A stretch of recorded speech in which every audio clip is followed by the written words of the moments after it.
हाँ, hello students. आज हम वर्क एनर्जी पावर का जो है थ्योरी आगे कंटिन्यू करेंगे। इसमें आज इलास्टिक पोटेंशियल एनर्जी और कंजर्वेशन ऑफ मैकेनिकल एनर्जी का डिस्कशन करेंगे। आप हेडिंग डालें इलास्टिक पोटेंशियल एनर्जी। देखिए, इलास्टिक पोटेंशियल एनर्जी जो होती है वो स्प्रिंग और स्ट्रिंग दो में होती है। यहाँ स्प्रिंग का केस दिखाया गया है। स्ट्रिंग में भी आप जब कोई ब्लॉक अटैच कर देते हैं तो उसमें जो एक्सटेंशन होता है उसकी वजह से उसमें इलास्टिक पोटेंशियल एनर्जी होती है। और स्प्रिंग में तो एक्सटेंशन काफ़ी होता है, स्ट्रिंग थोड़ा टाइट होती है, उसमें एक्सटेंशन कम होता है। ठीक है ना? तो यहाँ पर नोट करें, टू प्रोड्यूस कंप्रेशन और extension, to produce compression or extension in the string, to produce compression or extension in the string, two equal and opposite force, two equal and opposite forces have to be applied, have to be applied in equilibrium, in equilibrium। अब कोई अगर string है तो दोनों तरफ force लगाना पड़ेगा। आप ये कर सकते हैं, एक तरफ इसको वॉल से अटैच कर दें, तब भी उधर को टेंशन लगेगा, और दूसरी तरफ आप एक्सटेंशन या कंप्रेशन करें। ठीक है? इन इक्विलिब्रियम लिखा। Restoring force develop due to elasticity, restoring force develop due to elasticity, due to elasticity of spring is equal to either forces। जो फोर्स आप बाहर से लगाएंगे इक्विलिब्रियम कंडीशन में, जो अंदर फोर्स डेवलप होगा इलास्टिक एनर्जी का, वो दोनों बैलेंस करेंगे एक दूसरे को। रिस्टोरिंग फोर्स बोलते हैं। Restoring force develop due to elasticity of the spring is equal to either forces and is always opposite, and is always opposite to applied force, and is always opposite to applied force। बस ये जो आप work done करते हैं spring को extension या compression करने के लिए, यही वर्क डन उसमें as a potential energy stored हो जाता है। तो नेक्स्ट पैरा में लिखें, a definite amount of work has to be done, a definite amount of work has to be done, a definite amount of work has to be done against the restoring force, a definite amount of work has to be done against the restoring force। This work is stored in the spring, this work is stored in the spring in the form of elastic potential energy, in the form of elastic potential energy। Next, जो spring में energy आपकी stored होती है उसका derivation करेंगे। Heading डालें, potential energy of an ideal spring. जो work done का डेरिवेशन था बिल्कुल उसी तरह से है। ये वर्क डन क्या लिखा है heading? Potential energy of an ideal spring, potential energy of an ideal spring. ये वॉल से अटैच करके, ऊपर वाले डायग्राम में नेचुरल लेंथ है और इतना इसका एक्सटेंशन कर दिया x। इसमें आपने जो फोर्स लगाया वो राइट को एक्सटर्नल होगा और स्प्रिंग फोर्स अंदर डेवलप होगा f। ये आपकी बेस है और ये फिक्स होगा। ब्लॉक का मास m है, स्प्रिंग आइडियल है, स्प्रिंग मासलेस ली जाएगी आइडियल में, स्प्रिंग का मास नहीं होता है, स्प्रिंग मासलेस है, केवल ब्लॉक का मास m है। और स्प्रिंग को यहाँ पर स्ट्रेच्ड कर दिया है, कंप्रेशन भी कर सकते हैं, यहाँ स्ट्रेचिंग कर दी है। लेंथ को इंक्रीज कर दिया है उसकी।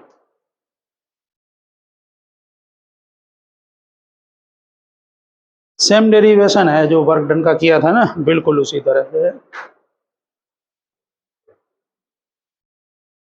तो नीचे नोट करना, तो स्प्रिंग बना दो।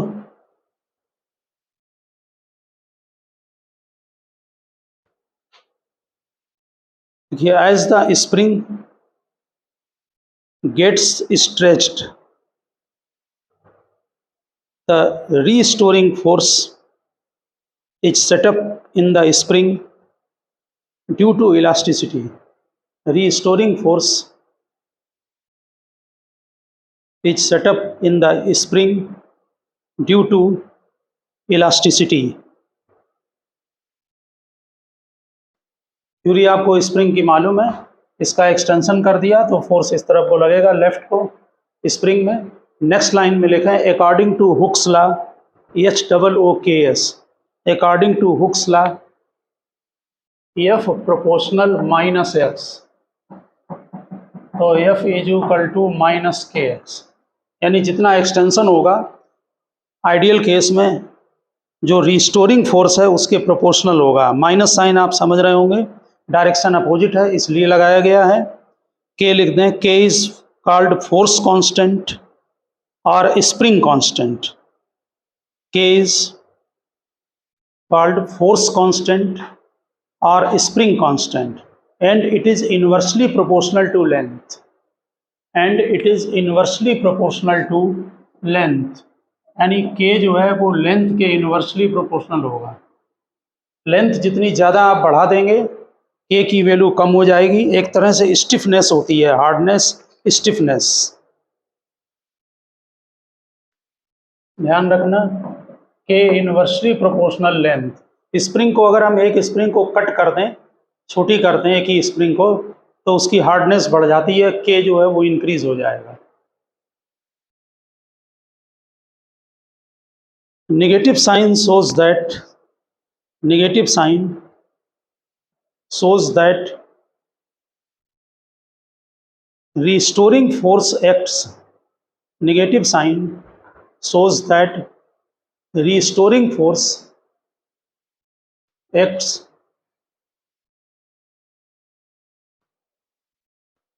in a direction opposite to the direction in which displacement increases,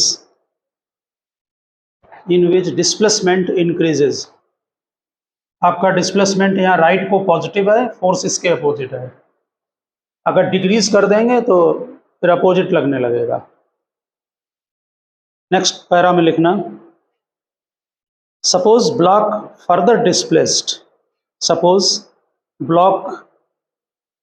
displaced by a small displacement dx, suppose block further displaced by a small distance dx,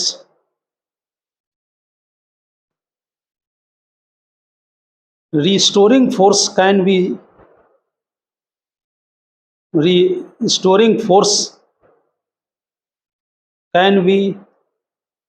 supposed to remain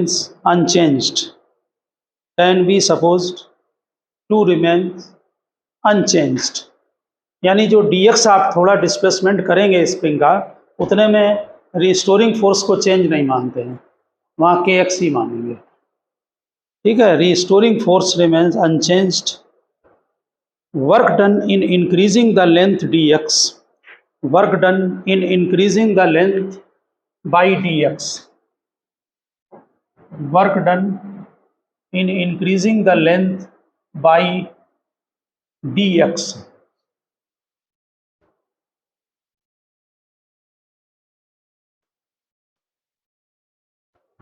तो हमने ये एक ही बात होती है, जैसे आपने ग्रेविटेशन में डेरिवेशन किया था, बिल्कुल इसी तरह से ग्रेविटी फोर्स डाउनवर्ड था और अपवर्ड फोर्स से निकाला था, वैसे आप एक्सटर्नल फोर्स भी लगा सकते हैं, ये रिस्टोरिंग फोर्स था। ठीक है ना। अगर आप रिस्टोरिंग फोर्स ले लेंगे तो फिर cos 180 लगा देंगे तब भी प्लस हो जाएगा, वो बात एक ही आएगी। तो यहाँ पर मैग्नीट्यूड डाल दें kx dx, अप्लाइड फोर्स और रिस्टोरिंग फोर्स दोनों इक्वल और अपोजिट। नेक्स्ट लिखें total work done in increasing the length, total work done in increasing the length by an amount x, total work done in increasing the length by an amount x। तो integrate कर दें 0 to x, ये integration आपको मालूम है x square by 2 होगा। तो ये वर्क डन आपका हो गया हाफ के एक्स स्क्वायर। यही वर्क डन आपका as a potential energy system में स्टोर्ड हो जाएगा। ये बना लिया डायग्राम।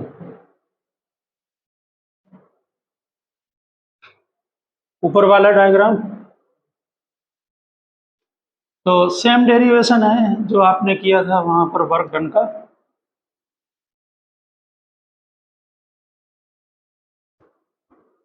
हाफ के एक्स स्क्वायर नीचे यहां पर नोट कर दें। This work done is stored as potential energy, this work done is stored as a potential energy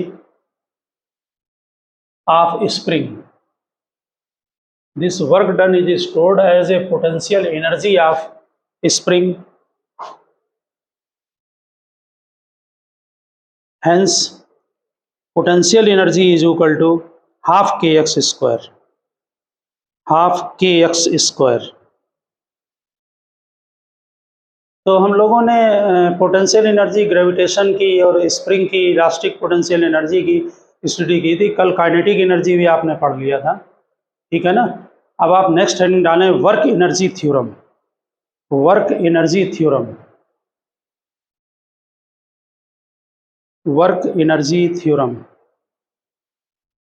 लिखिए the sum of work done, the sum of work done, the sum of work done by all the forces, by all the forces acting on the particle, the sum of work done by all the forces acting on the particle is equal to change in its kinetic energy, is equal to change in its kinetic energy. यानी कि किसी particle पर या body पर जितने भी work done होंगे उनका सबका सम जो है वो चेंज इन काइनेटिक एनर्जी के इक्वल होगा। कौन कौन से वर्क डन पढ़े अभी? Work done conservative, non conservative और एक्सटर्नल, सब मिलाकर चेंज इन काइनेटिक एनर्जी, यानी कि final kinetic energy minus initial kinetic energy. बहुत अच्छी थ्योरम है, सारे न्यूमेरिकल इससे लग सकते हैं, लगा देते हैं दूसरे मेथड से, लेकिन कोई भी न्यूमेरिकल जो इसमें फोर्स एक्ट कर रहे हैं और change in kinetic energy velocity वगैरह दी है उससे आप इजीली इससे कैलकुलेशन कर सकते हैं। W conservative, W non conservative और एक्सटर्नल सब मिलाकर चेंज इन काइनेटिक एनर्जी के इक्वल, ठीक है ना। तो जैसे तुमने काइनेटिक एनर्जी का डेरिवेशन किया था हाफ एम बी स्क्वायर, बिल्कुल उसी तरह से इसको भी प्रूव करते हैं कि work done is equal to change in kinetic energy. बस इसे हम u और v लेके, वहाँ इनिशियल वेलोसिटी 0 ले ली थी, आप u ले सकते हैं, यहाँ पर हैं। तो वेरिएबल केस के लिए आप लिख लें, लिखिए work done by variable force, work done by variable force,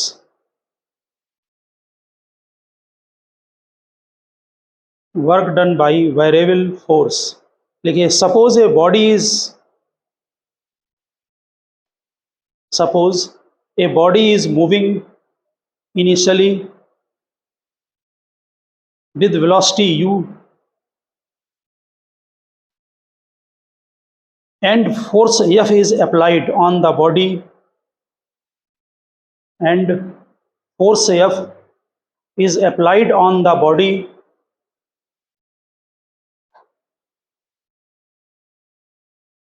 to displace it through displacement ds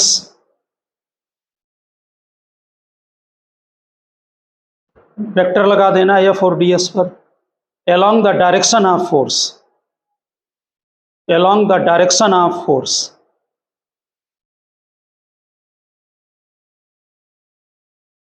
next para में small amount of work done, small amount of work done, बिल्कुल सेम डेरिवेशन है, F D S direction same है, इसलिए F D S cos 0 F D S, F is equal to M A होगा, ये D S A जो है आप यहाँ पर वी डी बी बाई चाहे डी टी करते हैं, चाहे v d v by d s into d s v d v. अब नेट वर्क डन,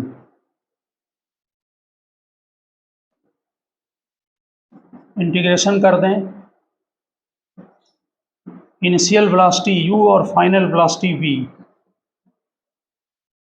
हम 2 बाहर ले रहे हैं, v स्क्वायर लोअर लिमिट और अपर लिमिट यहाँ पर पुटअप कर दें, half M V square V square minus U square, तो work done is equal to half M V square minus half M U square, ये काइनेटिक एनर्जी फाइनल और ये minus. आप यू को 0 लेकर भी कर सकते हैं, कोई वो नहीं है, जैसे उसमें किया था आपने काइनेटिक एनर्जी का डेरिवेशन किया था ना, वो एक ही है दोनों। इसमें हमने इनिशियल वेलोसिटी यू ले ली है, तो net work done is equal to change in kinetic, variable से ज़्यादातर आता पेपर में है, वैसे कांस्टेंट फोर्स लगाकर भी कर सकते हो ब्लॉक दिखा के, जैसे वहाँ किया था डेरिवेशन, तो जनरली वेरिएबल के लिए पूछते हैं। तो वर्क एनर्जी थ्योरम है कि कंजर्वेटिव नॉन जितने भी वर्क डन होंगे, फोर्स लग रहे होंगे, सभी का वर्क डन मिलाकर चेंज इन काइनेटिक एनर्जी के इक्वल।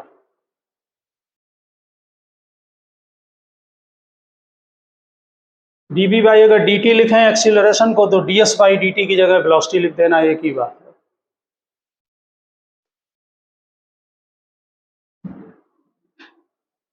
नोट कर लिया है। नेक्स्ट हेडिंग डालें मैकेनिकल एनर्जी, मैकेनिकल एनर्जी। जब न्यूमेरिकल आप लगाए जाएंगे तब देखेंगे थ्योरम बहुत काम की है ये। मैकेनिकल एनर्जी, देखिए mechanical energy of the body is the sum of, mechanical energy of the body is the sum of kinetic energy and potential energy. Mechanical energy of the body is the sum of kinetic energy and potential energy, यानी mechanical energy is equal to kinetic energy plus potential energy, दोनों का सम।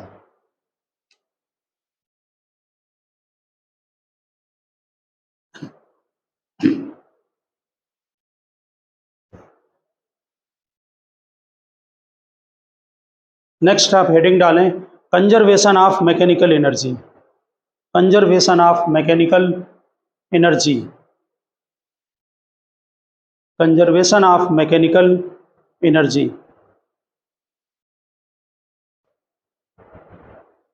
देखिए by work energy theorem, by work energy theorem अभी अभी हम लोगों ने note किया था कि W conservative work done, non conservative और एक्सटर्नल, ये सब मिलाकर change in kinetic energy final minus initial. By work energy theorem note कर लें। अब नोट ध्यान से देखें, लिखें, if there is only conservative force, if there is only conservative forces are acting, if there is only conservative forces are acting,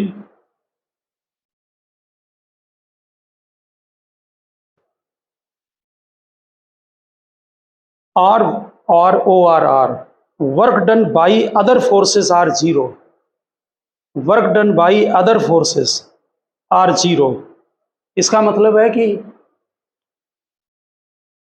non conservative और external इनसे कोई वर्क डन नहीं हो रहा, या तो ये लग ना रहे हों, और या इनसे अगर कोई वर्क डन हो रहा है तो वो वर्क डन जीरो, यानी केवल कौन सा फोर्स हो, कंजर्वेटिव हो बस। If there is only conservative forces are acting और work done by the other forces are zero, इन दोनों ही कंडीशन में हमारे पास केवल एक ही फोर्स बचेगा, वो होगा कंजर्वेटिव। ठीक, कंजर्वेटिव फोर्स हमने लिखाया था, क्या था ये, negative of the change in potential energy. ठीक, तो हम माइनस लगाया हमने, चेंज इन का मतलब U F minus U I is equal to K F minus K I. ठीक है, माइनस अंदर मल्टीप्लाई कर लें, minus U F plus U I K F minus K I.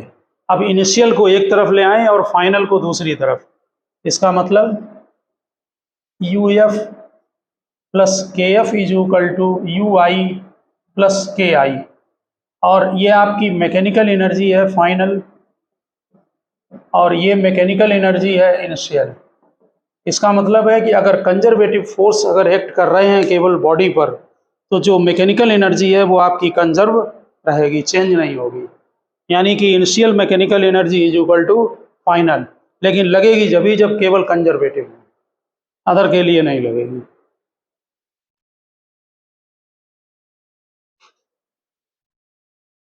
Note किया? ठीक, अब आप नीचे नोट इसी को स्टेटमेंट दे दें, hence total mechanical energy of a system, hence total mechanical energy of a system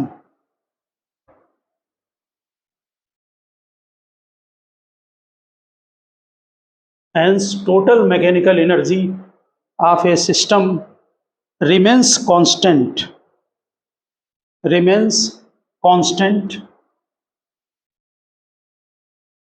total mechanical energy of the system remains constant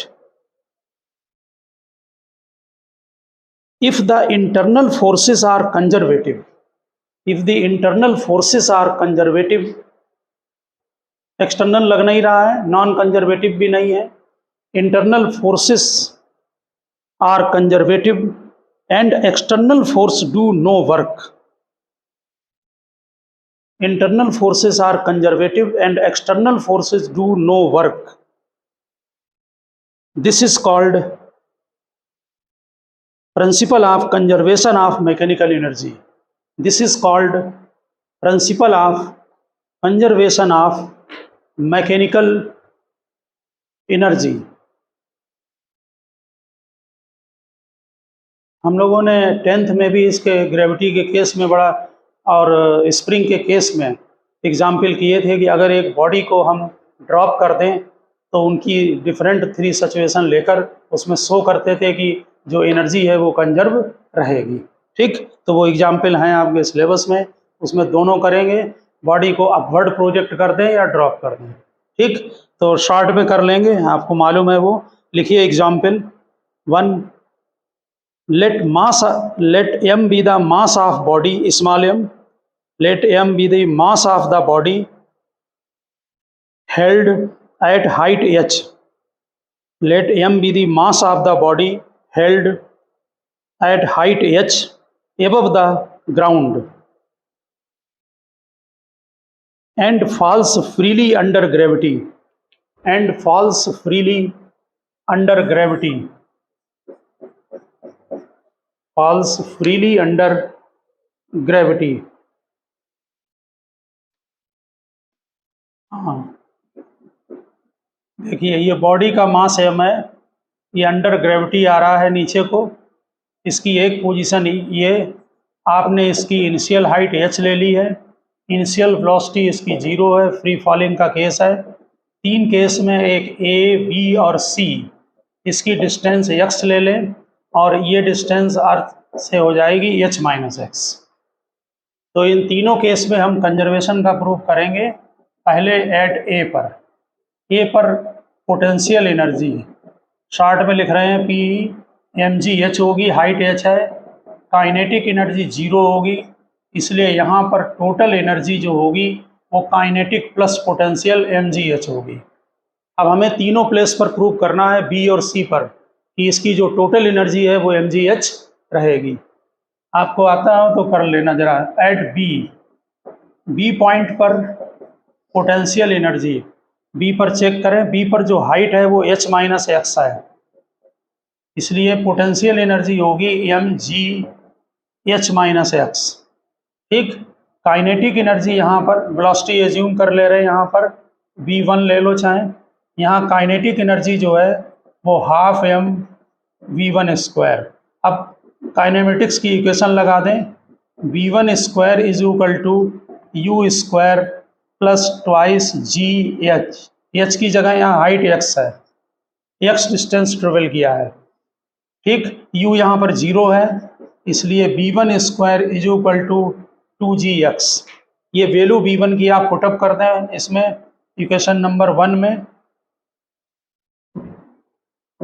put v1 in equation 1, तो आपकी जो काइनेटिक एनर्जी आ जाएगी वो हाफ एम v1 स्क्वायर यानी 2gx, ये cancel होके mgx आ गया। अब टोटल एनर्जी निकाल लें।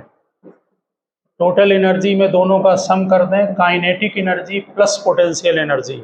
यहाँ पर पोटेंशियल है mg h माइनस एक्स और ये आई है आपकी mgx, ये एनर्जी आपकी बच गई mgh। इसी तरह से एट पॉइंट सी पर पोटेंशियल एनर्जी जो है वो 0 होगी, क्योंकि लोअर मोस्ट पॉइंट है इसलिए पोटेंशियल एनर्जी 0। लिखते रहे आप, फटाफट कर लें। कर लिया तीनों? ठीक, सी पर पोटेंशियल एनर्जी 0 होगी। यहाँ पर जो काइनेटिक एनर्जी होगी वो वेलोसिटी एज्यूम कर ले रहे हैं v2।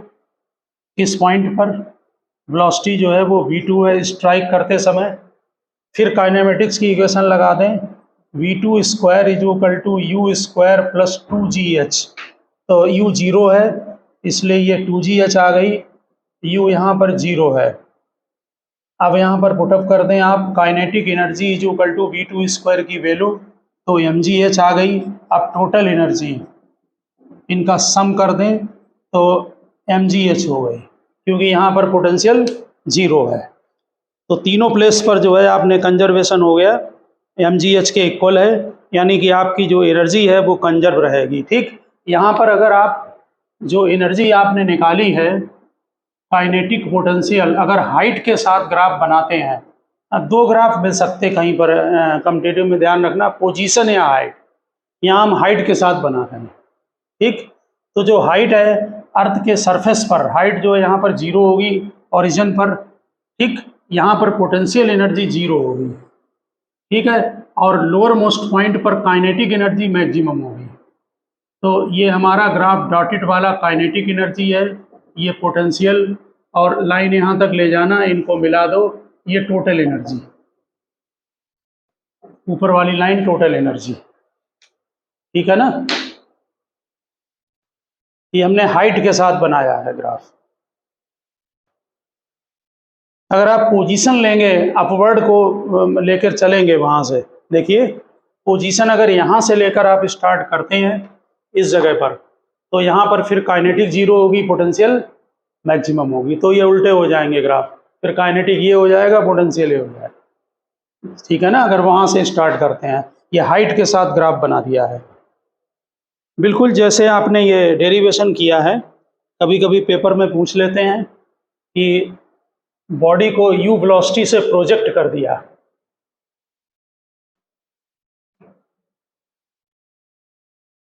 दोनों ही ग्राफ बुक्स में बना रखे हैं।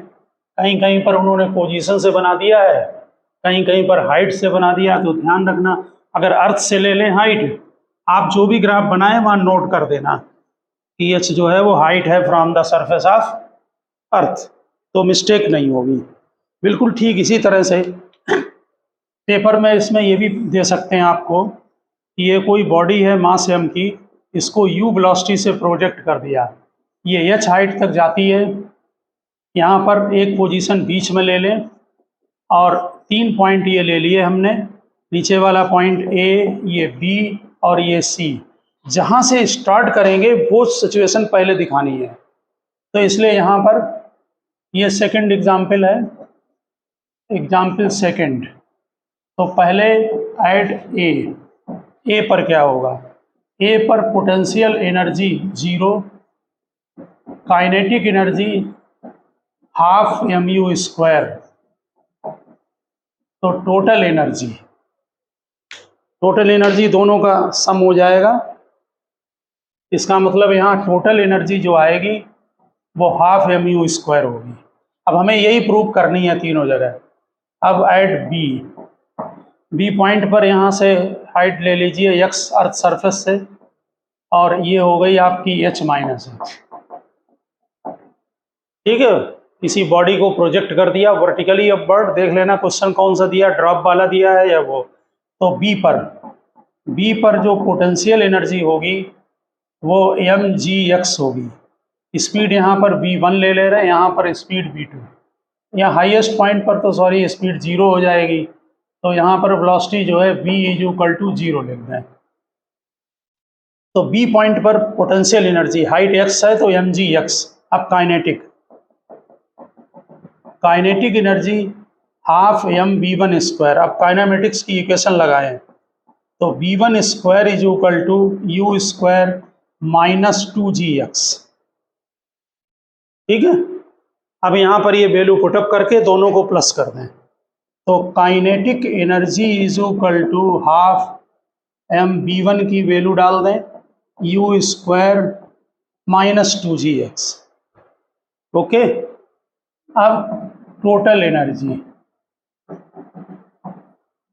एनर्जी जो होगी काइनेटिक प्लस पोटेंशियल दोनों का सम कर दें, potential energy plus kinetic energy, potential energy mgx और काइनेटिक हाफ mu², अंदर मल्टीप्लाई कर ले रहे, और mgx आपका कैंसिल हो गया, ये एनर्जी आ गई हाफ mu²। तो ये इनिशियल जो ए पॉइंट था उसकी काइनेटिक के टोटल एनर्जी के इक्वल आ गई। ठीक इसी तरह से एट पॉइंट सी, यहाँ पर जो पोटेंशियल एनर्जी होगी वो आपकी mgh होगी और जो काइनेटिक एनर्जी है वो 0 होगी।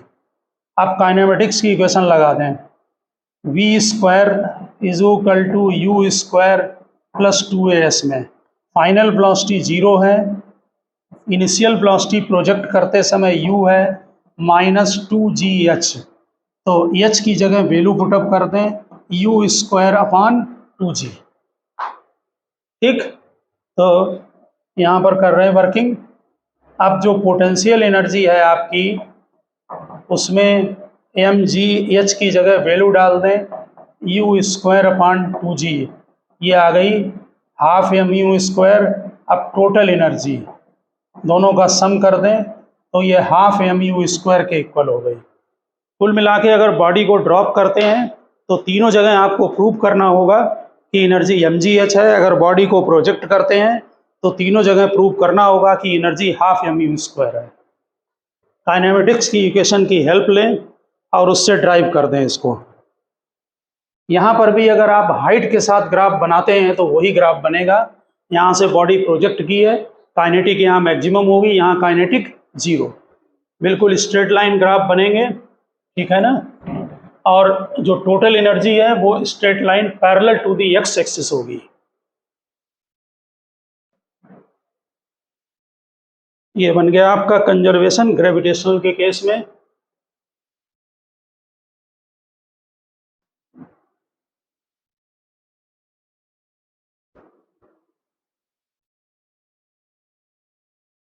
केवल कंजर्वेटिव फोर्स के लिए जो है वो कंजर्वेशन ऑफ मैकेनिकल एनर्जी जो है आपकी लगेगी। दूसरे केस में आप उसमें लिखें spring block system, spring example third, spring block system.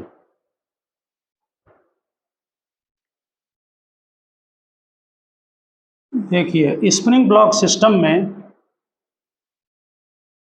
जैसे आपने स्प्रिंग से अटैच करके ये मास यहाँ पर अटैच किया था, इसको फिर एक बार एक्सटेंशन किया है और एक कंप्रेशन, दोनों ही पोजीशन में। मान लीजिए कंप्रेशन करते समय हम इसको यहाँ ले आए, ये नेचुरल लेंथ है,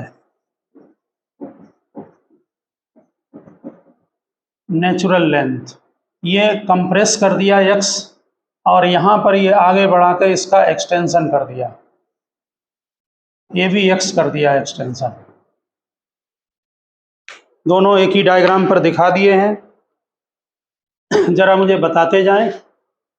यहाँ पर जो पोजीशन ये आपकी इक्विलिब्रियम, यहाँ पर बैलेंस पोजीशन है इक्विलिब्रियम, ये A है, ये B है, ठीक, नेचुरल लेंथ पर था ये, ठीक। ये कंप्रेस कर दिया और ये एक्सटेंशन।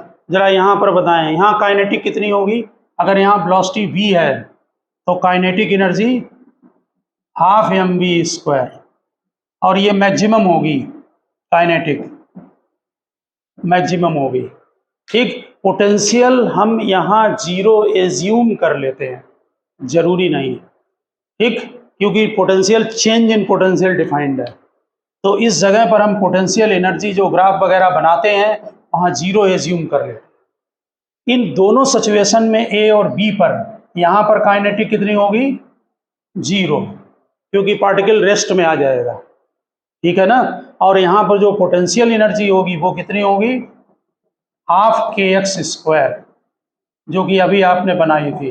बिल्कुल यही सिचुएशन यहाँ होगी कंप्रेशन पर, ठीक है ना, एक्सटेंशन और कंप्रेशन पर। एनर्जी एक दूसरे में कन्वर्ट होती रहेंगी।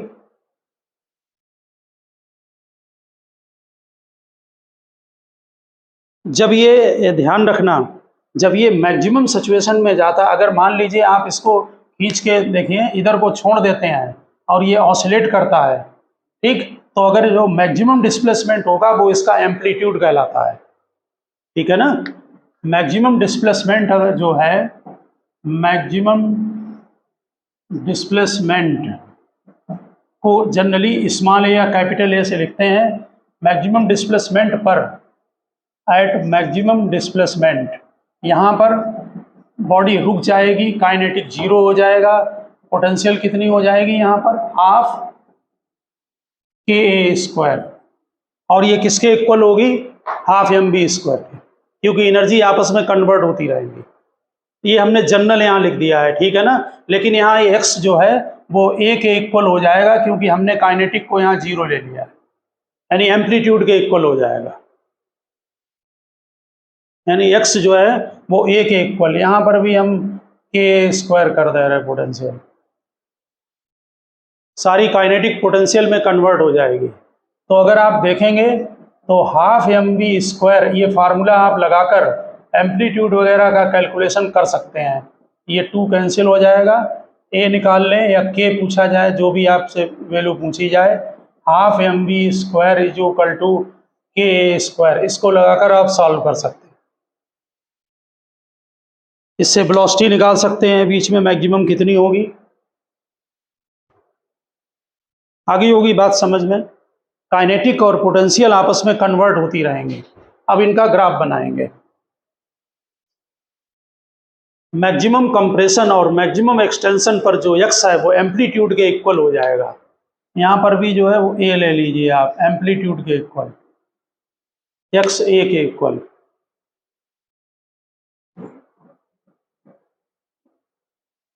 ये बना लिया था डायग्राम।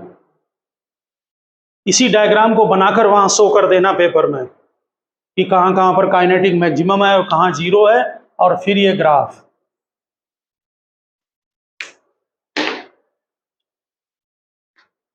देखिए हमारा जो सेंटर पॉइंट था जहाँ x जीरो था,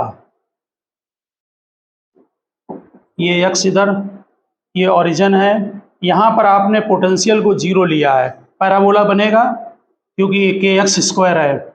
ये बात समझ गए होंगे ना, पैराबोला बनेगा क्योंकि एक में स्क्वायर है। y इज इक्वल टू, ये y एक्सिस है, इस पर एनर्जी ले रहे हैं E। तो जो एनर्जी है आपकी, जैसे पोटेंशियल एनर्जी है वो कितनी है? हाफ के एक्स स्क्वायर जनरल में, बाद में वो एम्पलीट्यूड में कन्वर्ट हो गई लास्ट में जाकर, ठीक, एक्स ए के इक्वल हो गया।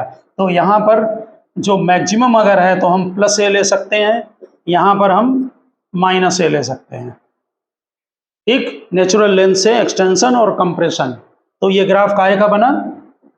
पोटेंशियल एनर्जी का ग्राफ, ठीक है, बिल्कुल ठीक। इसका रिवर्स काइनेटिक एनर्जी का ग्राफ बनेगा, इसके ठीक इस जगह पर मैक्सिमम होगी ये काइनेटिक एनर्जी का ग्राफ, ये भी पैराबोला, ठीक है ना। काइनेटिक एनर्जी कॉर्नर पर 0, बीच में kinetic energy maximum, potential minimum, okay. एक पर्टिकुलर पॉइंट पर दोनों एनर्जी इक्वल हैं, वो आप निकाल सकते हैं, दोनों इक्वल कर दो, काइनेटिक पोटेंशियल निकल आएगा, एक्स कितना है। यहाँ पर ए की बजाय half m v square is equal to half के एक्स स्क्वायर निकल आएगा काइनेटिक पोटेंशियल, ठीक है। चेंज होती रहेंगी दोनों, लेकिन ध्यान रखना। अब ये जो ग्राफ टोटल एनर्जी का जो ग्राफ बनेगा वो आपका स्ट्रेट लाइन हो जाएगा यहाँ से, ये टोटल एनर्जी, ये जो हमने अलग अलग कलर से बना दिए हैं, ये टोटल एनर्जी का ग्राफ,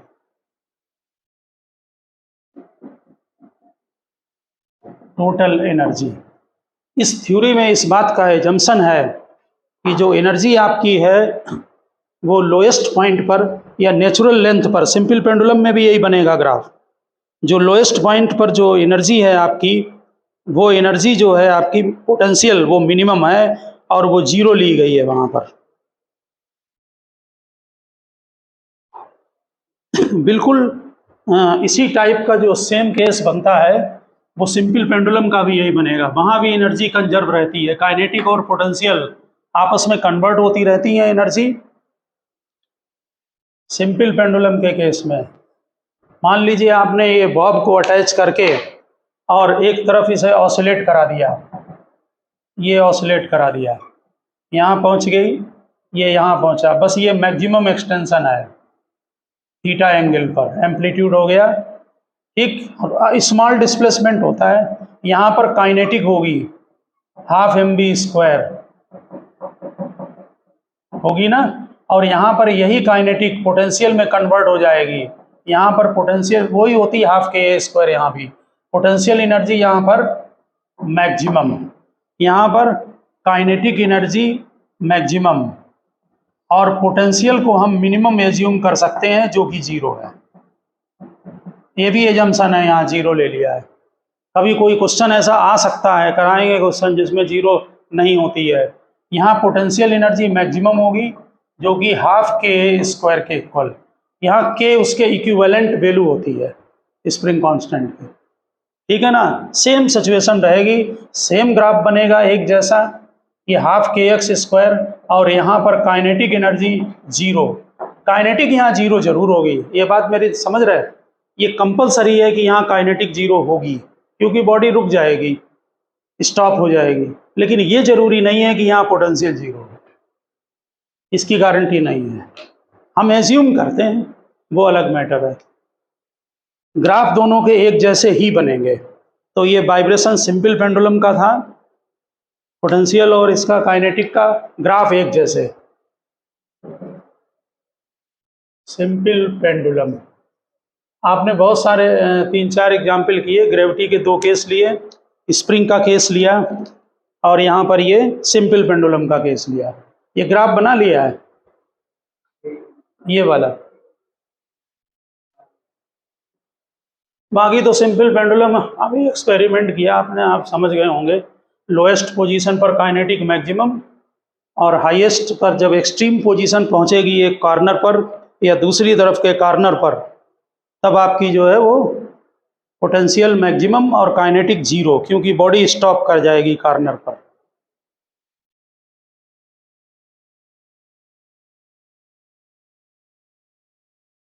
नोट किया?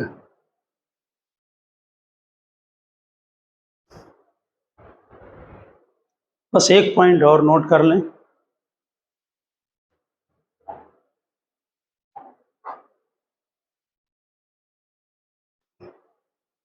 लिखिए, change in mechanical energy, change in mechanical energy,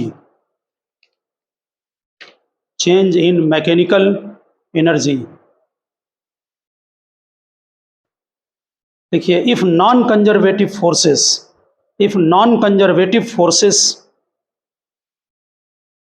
such as friction act between the part of system, if non-conservative force such as friction act between the part of the system, the total mechanical energy is not constant. Total mechanical energy is not constant.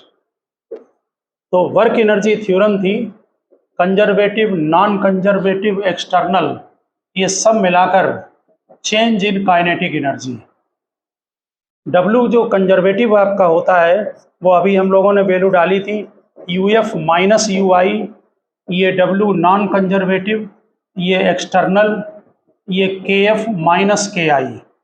यहाँ से W non conservative, work done external, अब इसको ले जाइए right में, तो एक bracket में आएगा UF plus KF minus UI plus KI, और ये मैकेनिकल एनर्जी है final minus mechanical energy initial. इसका मतलब है कि अगर नॉन कंजर्वेटिव फोर्स और एक्सटर्नल फोर्स एक्ट कर रहे होंगे तो उनका जो नेट वर्क डन होगा वो चेंज इन मैकेनिकल एनर्जी के इक्वल होगा। इसमें जनरली नॉन कंजर्वेटिव क्वेश्चन में जीरो होते हैं।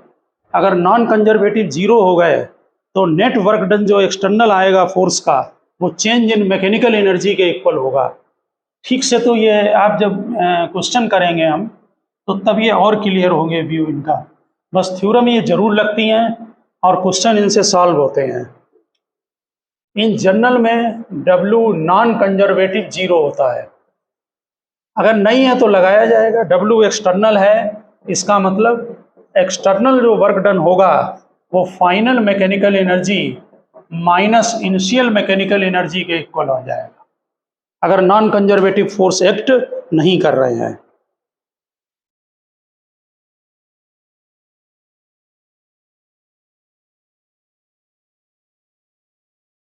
बस एक लाइन नोट कर दें, if there is no non conservative forces then, if there is no non conservative forces then work done by external forces, if there is no non-conservative force then work done by external forces equals the change in mechanical energy of the system, equals the change in mechanical energy of the system। तो okay student, next lecture में मिलते हैं। इसमें हम work energy का फिर next topic करेंगे आपका अगला वाला। ओके।